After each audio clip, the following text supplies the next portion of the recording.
Halo para bebaners, kembali lagi di channel Genikaru. Pernah nggak kalian bayangin, gimana rasanya tinggal serumah dengan seorang bibi yang cantiknya bikin semua orang terpesona? Tapi, di balik wajah manis itu, ternyata ada rahasia besar yang bisa mengubah seluruh hidup keluarganya. Apakah keindahan itu hanya sebatas tampilan, atau justru awal dari sebuah kisah? Kisah berlatar di negeri Gajah Putih, Thailand. Hiduplah seorang gadis SMA bernama Haerin. Ia gemar membaca komik, dan diam-diam bermimpi memiliki pacar romantis, seperti tokoh idamannya di dunia komik. Keluarga Haerin kini hanya tersisa 3 orang. Pertama, ada Seokjin, kakak iparnya. Ia membuka sebuah warung makan sederhana. Menu andalannya adalah sup kaldu daging yang terkenal lezat. Seokjin orangnya baik, namun ucapannya sering terdengar kasar. Kedua, ada Jiwon, keponakannya. Jiwon adalah putra Seokjin yang bercita-cita menjadi pelatih tim nasional sepak bola. Namun, satu hal yang selalu membuat Haerin merasa terganggu adalah sikap protektif Jiwon. Ia seolah tak pernah rela jika bibinya punya pacar. Setiap ada pria yang mencoba mendekat, Jiwon pasti langsung melindungi dan tidak segan menentang siapapun yang mendekatinya. Sayangnya, impian Jiwon untuk menjadi pelatih sepak bola tidak sepenuhnya didukung oleh ayahnya. Bukan karena tidak percaya, melainkan karena keterbatasan biaya. Seokjin ingin Jiwon kelak melanjutkan usaha warung makannya saja. Namun, Jiwon menolak. Ia masih ingin mengejar cita-citanya. Akhirnya, ia memutuskan pergi dari rumah dan hidup mandiri. Berkat kerja kerasnya, Jiwon berhasil mendapatkan beasiswa kuliah jurusan olahraga di Bangkok. Begitu juga dengan Haerin, ia pun melanjutkan kuliah jurusan keperawatan. 4 tahun kemudian, Haerin sudah lulus dan bekerja sebagai fisioterapis di sebuah rumah sakit di Bangkok. Sementara itu, Jiwon harus menelan kekecewaan. Impiannya untuk menjadi pelatih tim nasional tertunda, karena ia kalah dalam uji coba di kampusnya. Pada akhirnya, ia mengambil cuti kuliah dan bekerja di sebuah supermarket, ditemani seorang sahabat seperjuangan yang juga berhenti dari kuliah. Suatu ketika, tanpa diduga, Haerin datang berbelanja ke supermarket tempat Jiwon bekerja. Ia datang bersama seorang pria agak kemayu, rekan kerjanya di rumah sakit. Melihat itu, Jiwon segera bersembunyi. Ia merasa malu, dan belum siap menceritakan keadaan dirinya yang sebenarnya. Sepulang dari sana, Haerin mampir ke sebuah toko buku. Ia membeli komik baru yang menceritakan kisah cinta seorang gadis dengan pria romantis idaman banyak wanita. Komik itu membuat Haerin kembali terhanyut dalam impiannya. Tak lama setelah itu, seorang pria berambut gondrong muncul di rumah sakit, mencari Haerin dengan alasan ingin mengikuti program terapi. Namanya Minho. Ia seorang musisi lepas yang terang-terangan jatuh cinta kepada Haerin. Minho selalu melontarkan rayuan gombal yang membuat Haerin risih.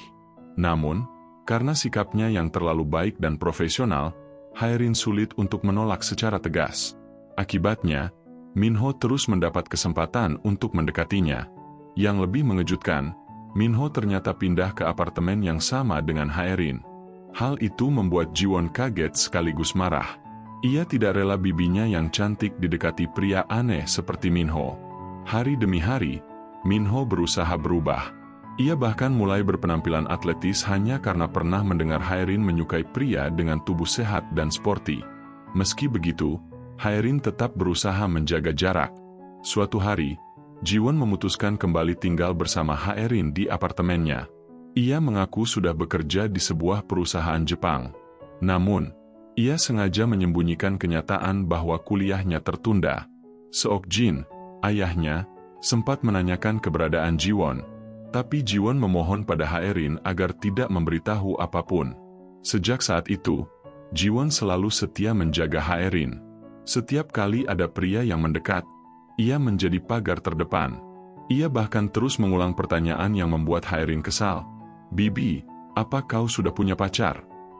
Haerin hanya tersenyum dan berkata ia sudah dewasa, bisa mengurus hidupnya sendiri. Tapi bagi Jiwon, lebih baik sang bibi tetap menjomblo daripada terluka karena cinta. Hari-hari Haerin di rumah sakit semakin rumit, karena ia masih harus melayani Minho yang terus datang dengan sikap berlebihan. Untung saja, Ada pesan masuk dari Jiwon yang bisa dijadikan alasan untuk menghindar. Beberapa waktu kemudian, rumah sakit kedatangan seorang mahasiswa yang akan melakukan penelitian. Namun tak ada yang tahu siapa sosoknya. Saat perawat lain menebak-nebak, muncullah seorang dokter muda yang langsung menjadi pusat perhatian. Ia tampan, ramah, dan segera menjadi idola para perawat. Termasuk, tentu saja, Haerin. Sejak saat itu, Haerin mulai berusaha tampil manis dan perhatian di hadapan dokter tersebut. Dan ketika Minho kembali datang ke apartemen Haerin, ia kaget melihat Jiwon tinggal bersama bibinya. Namun, setelah tahu bahwa Jiwon adalah keponakan Haerin, Minho ikut merasa lega. Minho masih berusaha tampil percaya diri di hadapan Haerin, meski gaya atletisnya terlihat dipaksakan. Suatu hari, ia bahkan membawa makanan sehat untuk dimakan bersama. Namun momen itu justru berubah memalukan, ketika makanan tersebut tanpa sengaja terkontaminasi oleh bulu ketiaknya yang lebat. Setelah melalui kejadian aneh itu, Haerin meminta bantuan keponakannya, Jiwon, untuk membawakan beberapa barang ke rumah sakit. Keesokan harinya, Jiwon pun membantu. Saat Haerin menyapa dokter pujaan hatinya, Jiwon merasa kesal. Ia pun membuat keributan kecil untuk mengganggu percakapan mereka. Tak lama kemudian, datang seorang mahasiswa tingkat akhir bernama Jaemin, yang tengah menyusun skripsi. Ia adalah junior sekaligus orang yang dulu mengalahkan Jiwon di ajang uji coba universitas beberapa tahun lalu. Saat itu juga terbongkar bahwa Jiwon telah meninggalkan kuliahnya di tahun kedua, sementara teman-teman seangkatannya sudah lama lulus. Hari itu, Jaemin memperlihatkan langkah-langkah terapi sederhana. Jiwon hanya bisa tersenyum getir, melihat bagaimana Haerin begitu mempesona di hadapan Jaemin. Beberapa waktu kemudian, Jaemin memohon agar Haerin membantunya membuat video tutorial latihan terapi fisik. Karena tidak tega menolak, Haerin akhirnya menyetujuinya. Namun di sisi lain, Jiwon diliputi kemarahan. Rasa kesal di masa lalu bercampur dengan kecemburuan di masa kini, ketika ia melihat bibinya didekati oleh juniornya sendiri. Malamnya, atas saran manajernya di supermarket, Jiwon pun mendatangi Minho. Mereka membentuk aliansi aneh, sama-sama merasa harus menjaga Haerin. Keesokan harinya, Haerin menemani Jaemin melakukan sesi terapi di sebuah taman bersama para orang tua. Jaemin begitu berterima kasih karena Haerin bersedia membantunya. Dengan mulus, ia menggiring percakapan hingga akhirnya menyatakan perasaannya. Namun tepat di saat itu, Minho muncul dengan marah. Ketika Jaemin bertanya siapa Minho, Jiwon langsung menjelaskan bahwa ia hanyalah pasien di rumah sakit. Kata-kata itu membuat Minho patah hati.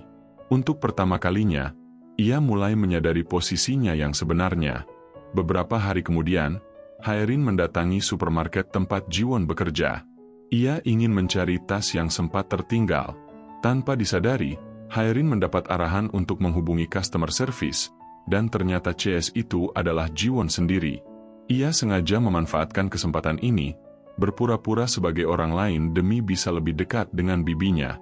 Dalam obrolan, mereka menemukan kecocokan ketika membicarakan sebuah komik berjudul Kebun Hati. Haerin merasa ada sesuatu yang berbeda, seakan ia menemukan sosok yang tepat untuk menemaninya. Namun Minho yang mengetahui perbuatan Jiwon merasa geram. Menurutnya, mengejar bibinya sendiri adalah tindakan yang salah. Tetapi manajer supermarket justru mendukung Jiwon, berpendapat bahwa ia hanya sedang menciptakan karakter fiksi yang bisa menjadi sosok ideal bagi Haerin. Sementara itu, Minho mencoba move on. Ia mulai mengalihkan perhatian pada seorang perawat sekaligus penjual online bernama Yura. Jiwon pun mendukungnya, dan mereka akhirnya berteman baik. Namun drama tak berhenti di sana. Minho yang bertemu Yura di dunia nyata merasa kecewa, karena foto-foto postingannya berbeda dengan kenyataan. Perdebatan sengit pun terjadi, hingga di tengah keributan itu Haerin datang. Saat itulah semua terbongkar. Jiwon terpaksa mengakui bahwa ia bekerja di supermarket, dan dialah yang selama ini berpura-pura menjadi CS yang mengirim pesan pada Haerin. Merasa dipermainkan, Haerin marah dan pergi dengan hati yang kecewa. Keesokan harinya, Haerin bertemu kembali dengan Jaemin di sebuah kedai kopi. Meski hatinya masih kalut, ia berusaha tersenyum. Jaemin terus mendekatinya dengan kata-kata manis, Namun lagi-lagi Jiwon muncul dan mencampuri pertemuan mereka. Haerin akhirnya marah. Dengan tegas, ia meminta Jiwon berhenti ikut campur dalam urusannya. Ia berkata bahwa ia tidak ingin melihat Jiwon lagi, kecuali jika ia berhenti mengikutinya dan kembali melanjutkan kuliahnya. Beberapa waktu kemudian, Haerin pulang ke desa. Di sana, ia bertemu kakaknya, Seokjin, dan menceritakan semua yang terjadi. Ia juga mengungkapkan kebenaran tentang Jiwon, status kuliahnya yang tidak tuntas, dan pekerjaannya di supermarket. Seokjin hanya bisa menarik napas panjang. Ia seolah sudah menduga hal itu akan terjadi. Namun ada hal lain yang membuatnya lebih khawatir. Rumah mereka saat itu berada di ambang kehilangan, karena akan segera dibeli oleh orang lain. Seseorang datang menawar rumah mereka dengan harga tinggi, tanpa menuntut apapun. Ia beranggapan bahwa rumah itu memang sudah menjadi milik Seokjin.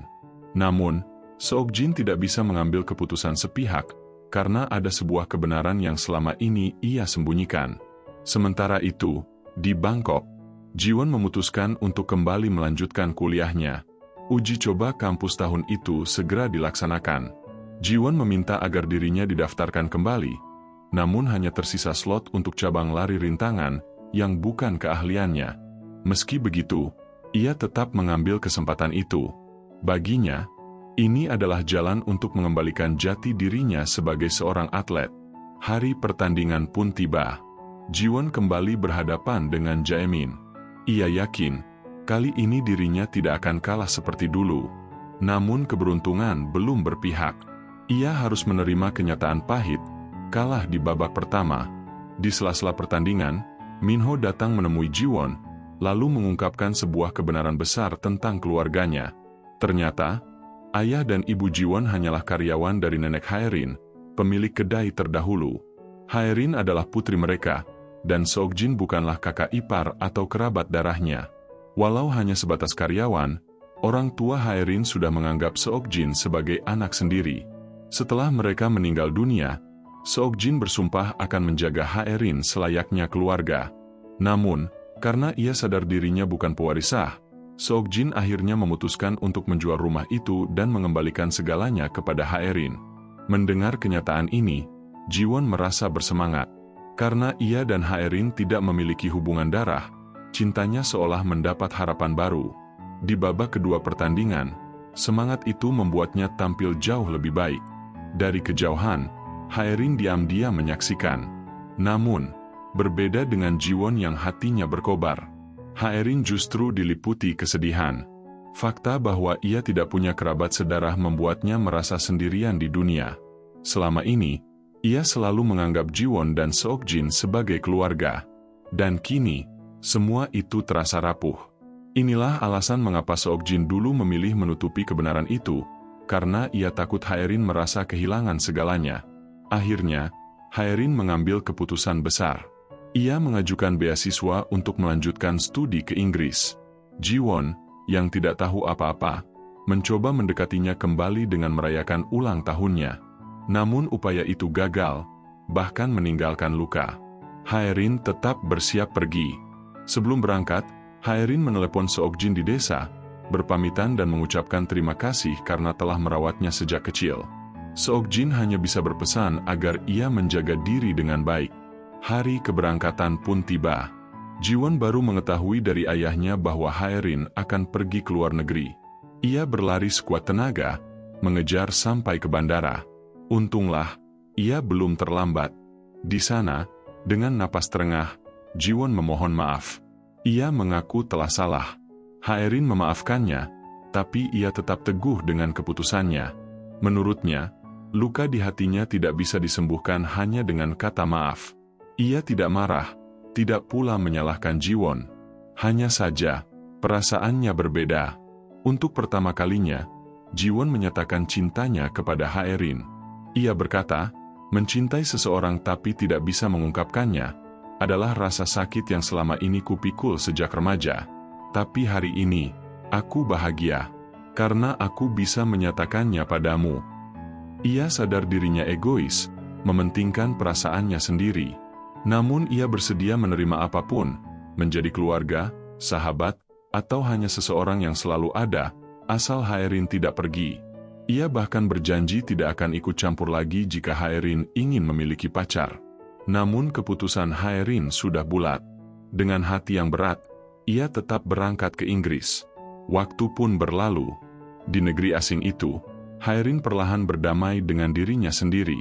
Ia menyadari satu hal, kehidupan nyata tidaklah seindah cerita komik. Cinta tidak selalu berakhir bahagia. Kadang bertepuk sebelah tangan. Kadang meski saling mencintai, selalu ada alasan untuk berpisah. Kadang sekeras apapun berjuang, cinta tetap tak bisa dipaksakan. Dan kadang, kecocokan justru muncul dari hal-hal kecil yang tidak disengaja. Bagi Haerin sekarang, tidak masalah apakah ia memiliki kekasih atau tidak. Yang terpenting adalah keluarga. Sementara itu, Jiwon akhirnya memilih untuk mewarisi kedai setelah ia lulus. Hubungannya dengan Seokjin pun membaik. Pada akhirnya, Haerin kembali pulang. Ia sudah mengerti satu hal, bahwa ikatan keluarga tidak ditentukan oleh darah, melainkan oleh kepedulian dan kasih sayang. Cerita ini berakhir dengan sebuah adegan sederhana. Jiwon mengantar Haerin pergi bekerja. Dengan wajah penasaran, ia kembali mengajukan pertanyaan yang sama seperti dulu. "Bibi, apa kau sudah punya kekasih?" Dan Haerin hanya tersenyum manis, tanpa menjawab sepatah kata pun. Pada akhirnya, keluarga bukan sekadar soal darah, melainkan tentang kasih sayang, kepedulian, dan kebersamaan yang kita jaga. Cinta bisa datang dan pergi, kadang bertepuk sebelah tangan, kadang harus dilepaskan. Tapi keluarga selalu menjadi rumah tempat kita kembali. Dari kisah ini, kita belajar bahwa kebahagiaan sejati bukan hanya tentang siapa yang kita miliki, melainkan bagaimana kita merawat dan menghargai orang-orang yang tetap ada di sisi kita.